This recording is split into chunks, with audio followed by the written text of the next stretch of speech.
This is the VOA Special English Agriculture Report. Suppose you eat rice every day, but one day you go to the store and discover that the price is more than you can pay. That happened to millions of people 2 years ago at the height of the world food crisis. Between April of 2007 and March of 2008, the price of rice doubled in many places. Economists blamed the crisis on different causes, including high energy costs, bad weather, and the use of food crop lands for biofuel production. High food prices pushed more people in developing countries into poverty and hunger. Some researchers say people living in cities in West Africa may have suffered most of all. Geographers from 3 American colleges did a study published in the Proceedings of the National Academy of Sciences. William Mosley of Macalester College in Minnesota led the study. The team looked at 30 years' worth of information on food security and agricultural policy in Gambia, Ivory Coast, and Mali. Most of the research centered on rice, an important crop in those 3 West African countries. The researchers say Gambia and Ivory Coast suffered more during the food crisis than Mali did.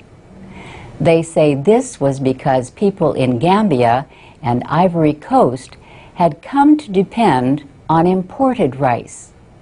Local rice production fell after the countries reduced farm supports and import taxes under free market reforms. That meant rice farmers were not only earning less, but facing greater competition from imports. Then, when the food crisis hit, the cost of foreign rice shot up.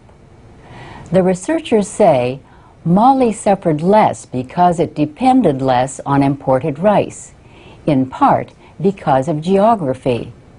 Mali is not a coastal country with ports like Ivory Coast and Gambia. Lawrence Becker from Oregon State University says, after gaining independence, African nations tried to help farmers.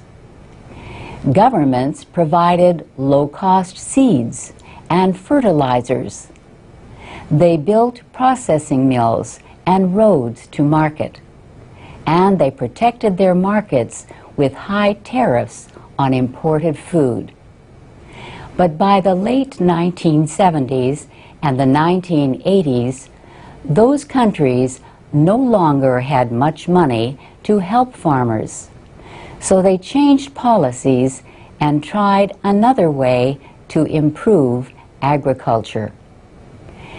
Governments and major lenders like the World Bank and the International Monetary Fund turned to free market policies.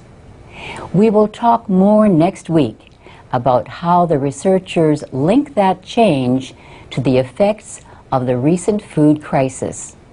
And that's the VOA Special English Agriculture Report.